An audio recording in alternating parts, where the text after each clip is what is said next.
For 8 long years, Amina gave up everything for her parents' house in Nairobi. Every paycheck she got, she cut in half, sending the bigger portion straight to the mortgage. While her friends went on trips, bought new clothes, and enjoyed life, she was staying late at work, skipping meals, and walking home just to save bus fare.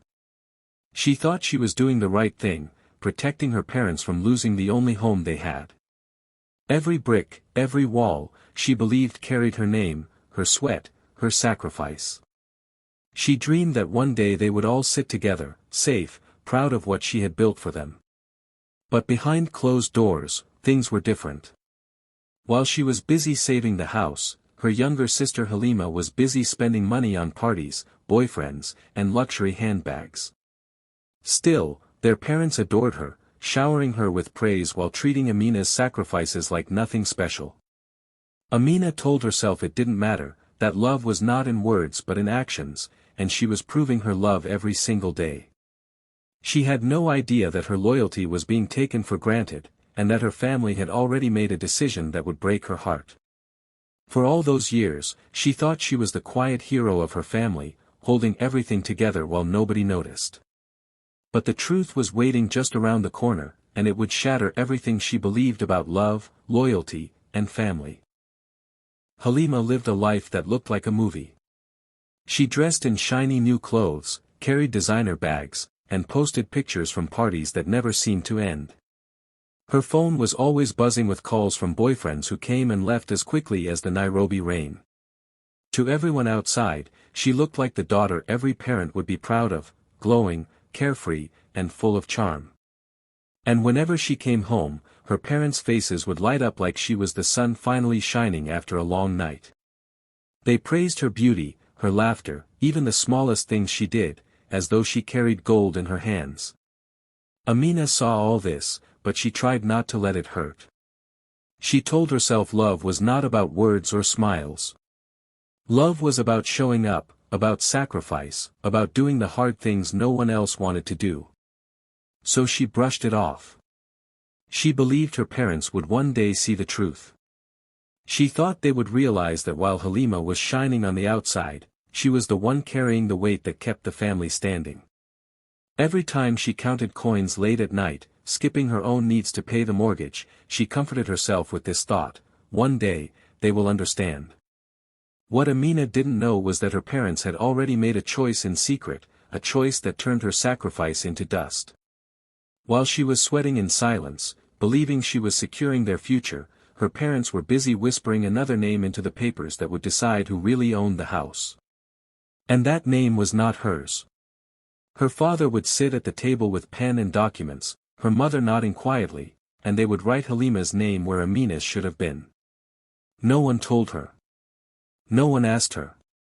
While she worked overtime, skipped birthdays, and walked through cold nights just to save money, they were preparing to hand over everything she had fought for to the daughter who had never lifted a finger.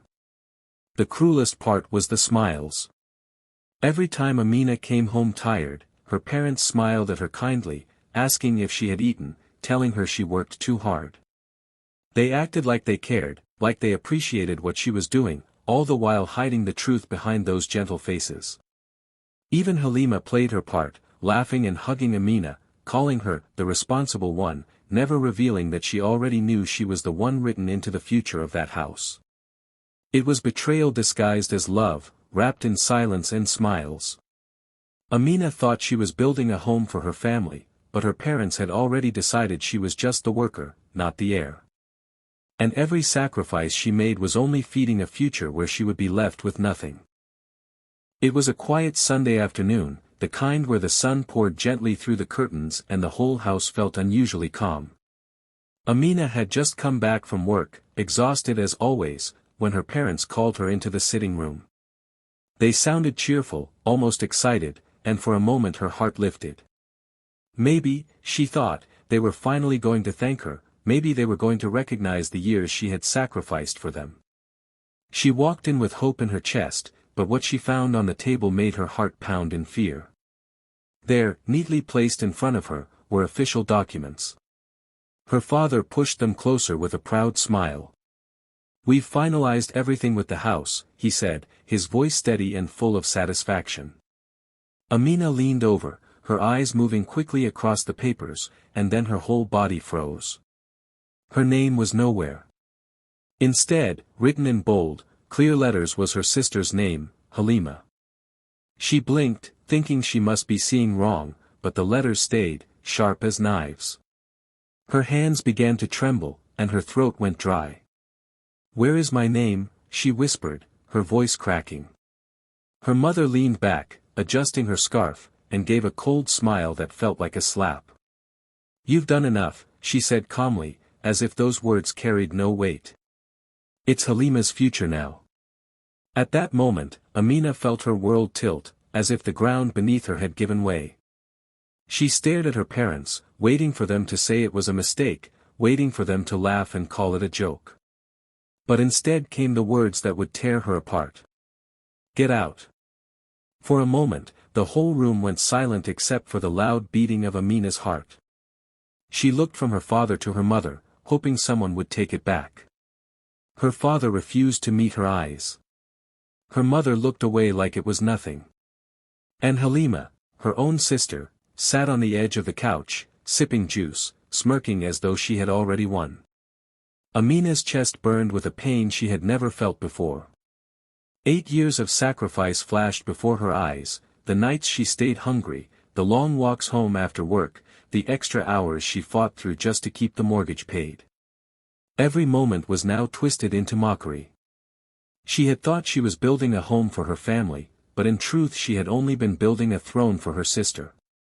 She wanted to scream, to demand answers, to shake them until they remembered everything she had done. But the silence in the room told her the truth. They had chosen Halima. They had erased her. And now they were casting her out like she had never mattered. In that instant, the house she had poured her life into was no longer a home. It was a prison that had betrayed her, and the people she loved most had turned the key against her. Amina's lips trembled as she forced the words out, her voice breaking with the weight of 8 years. How could you do this to me? How could you erase everything I gave?" Her words hung in the air like smoke, but no one rushed to put out the fire burning inside her. Her father shifted in his chair, staring at the floor, his eyes darting anywhere but toward hers. The man she had respected all her life, the man whose mortgage she had carried on her back, could not even look her in the eye. Her mother leaned back calmly, adjusting her scarf as if they were discussing something ordinary, like what to cook for dinner. Her face carried no regret, no hesitation, only cold distance. And then there was Halima. Sitting like a queen in her throne, legs crossed, juice glass in hand, she smirked as if she had been waiting for this moment all along. Her eyes glistened, not with sympathy, but with triumph. That little curve of her lips cut deeper than any knife could. For Amina, the silence in the room was louder than screams. It was the silence of betrayal, thick and heavy, wrapping itself around her chest until she could hardly breathe. Every second that passed made her realize the truth.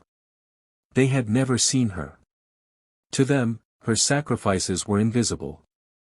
The long nights she spent working, the meals she skipped, the tears she shed in private, they were nothing more than shadows fading in the background. She thought she had been building a fortress of love, brick by brick, but in their eyes, she had only been laying stones for Halima's crown. Her heart ached as she remembered the years she walked past shops without buying herself even the smallest thing, the birthdays she celebrated alone because she was too tired or too broke, the dreams she buried just to keep this house standing. She had believed those choices meant something, that her parents would one day look at her with pride. But now, standing in that living room, she realized she had been nothing more than a worker in her own family's story. The silence pressed down harder. Her father's refusal to speak, her mother's calm indifference, Halima's smirk, it was all the answer she needed. They did not regret what they had done. They did not care about what it cost her. The love she thought was unshakable was nothing but a lie wrapped in smiles and silence. Tears stung her eyes, but she swallowed them back. In that moment, she knew crying would change nothing. The house she thought was built with her love had turned into a monument of betrayal. Every wall, every brick, every corner carried her sacrifice, but now it would forever remind her of the family that erased her. That silence, more cruel than any words, told her everything. She was no longer part of them. She was already gone. Amina's hands shook as she folded her few clothes into a small suitcase. The walls of the house she had sacrificed for felt like strangers now, cold and hostile. Every step she took toward the door felt heavy, as if her heart was chained to the floor. Her parents didn't stop her. Her father sat with his arms crossed, eyes fixed on the TV, pretending she didn't exist. Her mother turned away, her scarf neatly in place, not a trace of guilt on her face. And Halima? She leaned against the wall with that same smirk, sipping her juice as if she were watching a show. The silence was final, like a door slammed in her soul. With a deep breath, Amina dragged her suitcase out. Outside, the night air hit her face, sharp and cold. Neighbors who had seen her for years, always polite, always hard-working, now peeked through their curtains and whispered as she passed. Some stood at their gates, watching without a word. She forced herself not to cry in front of them, but inside, her heart broke with every step. She had given up everything for her family, and now she was leaving like a stranger cast out into the dark. When she finally stopped walking, she sat down on the curb, her suitcase beside her. She pulled out her phone, scrolling through contacts, but realized she had no one to call. Friends she once had drifted away during the years she buried herself in work. She had spent so much time building her family's future that she had forgotten to build her own life. The emptiness in her chest was louder than the traffic rushing by. Tears rolled down her cheeks as she whispered to herself, "Did my loyalty mean nothing? Was I only a fool?" She buried her face in her hands, letting the cold Nairobi night swallow her pain. Hours passed, and the city moved on around her. Cars honked, people laughed in the distance, but she sat still, broken and alone. Yet as the night stretched on, something began to change inside her. Her tears dried, leaving behind a fire she had never felt before.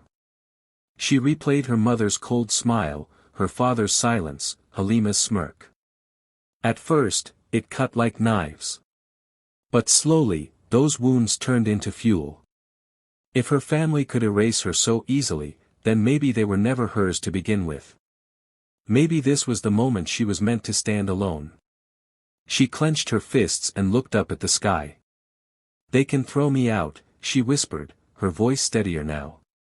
"But they will never break me." She promised herself she would build a life so strong, so untouchable, that not even her family could take it away.